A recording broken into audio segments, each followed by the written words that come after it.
मई 2022 की एक बेहद गर्म शाम पंजाब के मानसा जिले की धूल भरी सड़कें, जहां एक काली महिंद्रा थार गाड़ी आराम से निकल रही थी। अंदर बैठा था 28 साल का एक लड़का, जिसे दुनिया सिद्धू मूसेवाला के नाम से जानती है। उस शाम सिद्धू के साथ कोई सरकारी सुरक्षा गार्ड नहीं था, कोई बुलेट प्रूफ गाड़ी नहीं थी, और बस कुछ ही मिनटों बाद एक मोड़ पर दो गाड़ियां पीछे से आती है, उसकी थार को घेरती है और अंधाधुंध गोलियां चलने लगती है। पोस्टमार्टम रिपोर्ट कहती है कि उस 28 साल के लड़के के शरीर में से 24 गोलियों के निशान मिले थे, छाती, पेट और पैरों में। वो सिर्फ 15 मिनट के अंदर खून बहने से मर गया। अब सवाल यह उठता है, यूट्यूब पर 5 अरब से ज़्यादा व्यूज पाने वाला, यूके चार्ट्स में गदर मचाने वाला और लंदन के फायरलेस फेस्टिवल में परफॉर्मेंस करने वाला इतना बड़ा इंटरनेशनल स्टार आखिर 24 गोलियों का शिकार क्यों बना?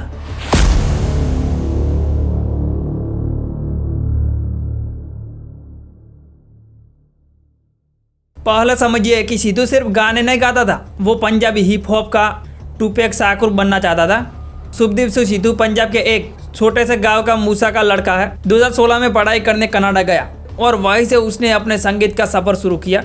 देखते ही देखते वो सिर्फ 5 सालों में ग्लोबल आइकन बन गया। वन बॉय जैसे इंटरनेशनल आर्टिस्ट के साथ उसके कॉलेब थे। लेकिन सिद्धू सिर्फ मनोरंजन नहीं बेचता था, वो बोलता था। उसके गानों में पंजाब का गैंगस्टर कल्चर, बेरोजगारी, राजनीति की संडाद और सिस्टम के खिलाफ गुस्सा होता था। वो खुलकर अपने गानों में बंदूकें और बदला गाता था। एक इंटरव्यू में उसने खुद कहा था, मैं टूपैक जैसा बनना चाहता हूँ। जिस दिन वो मरा लोग रोए, मैं भी चाहता हूँ कि जब मैं मरूँ लोग याद रखें कि कोई था। और यही आक्रामकता, यही एटीट्यूड सिस्टम और अंडरवर्ल्ड के कुछ लोगों को बुरी तरह चुभ रहा था। अब आते हैं उस सबसे बड़े मोड़ पर, जिसके बारे में आज भी बहुत कम लोग खुलकर बात करते हैं। हत्या से ठीक एक दिन पहले सिद्धू की सुरक्षा आधी कर दी गई थी। पंजाब सरकार ने वीआईपी कल्चर खत्म करने के नाम पर उसकी सुरक्षा 4 कमांडो से घटाकर 2 कर दी, और चार्जशीट में जो खुलासा हुआ वो उड़ाने वाला था।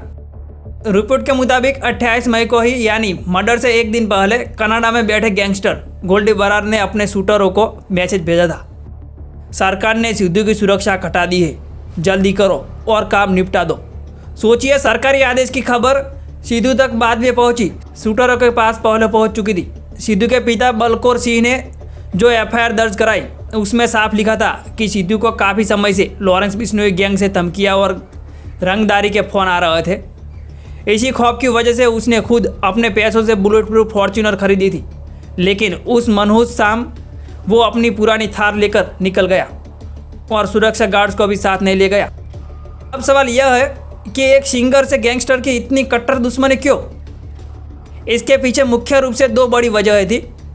पहला, कबड्डी टूर्नामेंट का विवाद। गोल्डी बरार का दावा था कि सिद्धू ने एक ऐसा कबड्डी टूर्नामेंट प्रमोट किया था जिसे उनके विरोधी यानी पबिहा गैंग का सपोर्ट था। बिश्नोई गैंग ने इसे अपनी साख पर सीधी चुनीती माना। दूसरा और सबसे बड़ा कारण, विक्की मिडोडू खेड़ा का मर्डर। मोहाली की पार्किंग में लॉरेंस बिश्नोई के सबसे करीबी साथी विक्की मिडोडू खेड़ा को सरेआम गोली से भून दिया गया। जब पुलिस ने जांच की तो आरोप लगा कि सिद्धू मूसेवाला के मैनेजर सगनप्रीत सिंह ने शूटरों की मदद की थी। मर्डर के तुरंत बाद सगनप्रीत ऑस्ट्रेलिया भाग गया। बिश्नोई गैंग को लगा कि इस मर्डर के पीछे सगनप्रीत के साथ साथ सिद्धू मूसेवाला का पैसा और हाथ है। हालांकि पंजाब पुलिस ने बीबीसी को दिए इंटरव्यू में साफ किया था कि सिद्धू के खिलाफ किसी गैंग से जुड़े होने का कोई ठोस सबूत नहीं था। लेकिन बिश्नोई गैंग की अदालत में फैसला हो चुका था। जून 2025 में बीबीसीआई ने कनाडा में बैठे गोल्डी बरार से वॉइस नोट के जरिए बात की। जब बीबीसी पत्रकार ने पूछा, तुमने एक स्टार को क्यों मारा, तब गोल्डी बरार का जवाब सुनिए। उसने बिना किसी पछतावा से कहा, उसने अपने घमंड में कुछ ऐसी गलतियाँ की जो माफ़ नहीं की जा सकती थी। हमारे पास कोई और रास्ता नहीं था, या तो वो मरता या हम, इतना ही सिंपल है। और जब पत्रकार ने पूछा कि भारत में कानून है, कोर्ट है, तुम खुद जज और जल्लाद कैसे बन गए, तो गोल्डी का जवाब था, कानून और इंसाफ सिर्फ ताकतवर लोगों के लिए होता है, हम जैसे आम लोगों के लिए नहीं। जब अदब काम नहीं करता तो सिर्फ गोली की आवाज़ सुनाई देती है। सिद्धू की हत्या के बाद गैंगस्टरों का खौफ इस कदर बढ़ा कि भारत के बिजनेसमैन और पंजाबी सिंगर्स को कॉल आने लगे, मूसेवाला वाला हाल कर देंगे, पैसा निकालो। लेकिन यह मामला सिर्फ भारत तक सीमित नहीं रहा।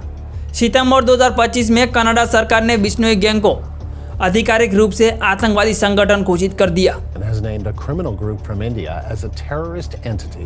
The Bishnoi gang has और इसके बाद जुलाई 2026 में अमेरिका की सबसे बड़ी एजेंसी FBI की एंट्री हुई। यूएस डिपार्टमेंट ऑफ जस्टिस ने लॉरेंस बिश्नोई और गोल्डी बरार पर सीधे केस दर्ज किए। FBI ने गोल्डी बरार को आर्म्ड एंड डेंजरस घोषित करके उस पर $50,000 का इनाम रख दिया। अमेरिका का कहना है कि गोल्डी बरार कैलिफोर्निया में बैठकर पूरे नॉर्थ अमेरिका, कनाडा और भारत में अपना क्राइम नेटवर्क चला रहा है। आज करीब 4 साल बीत चुके हैं। 1850 पन्नों की चार्जशीट दाखिल हुई, दर्जनों गिरफ्तारियां हुई, 2 शूटर एनकाउंटर में मारे गए। लेकिन सबसे कड़वा सच क्या है? जिस आदमी ने खुद मीडिया के सामने मर्डर की जिम्मेदारी ली, यानी गोल्डी बरार, वो आज भी आज़ाद घूम रहा है। सिद्धू मूसेवाला आज भी अपने गानों के जरिए करोड़ों दिलों में जिंदा है। उसके बोल आज भी गलियों में गूंजते हैं। लेकिन 29 मई 2022 की उस सामने पंजाब के इतिहास पर एक ऐसा काला धब्बा छोड़ दिया जो कभी नहीं मिटेगा। आपको क्या लगता है, क्या हमारी एजेंसियां इतने बड़े इंटरनेशनल नेटवर्क को तोड़ पाएगी या फिर ऐसे ही कानून की आंखों में धूल झोंकी जाती रहेगी?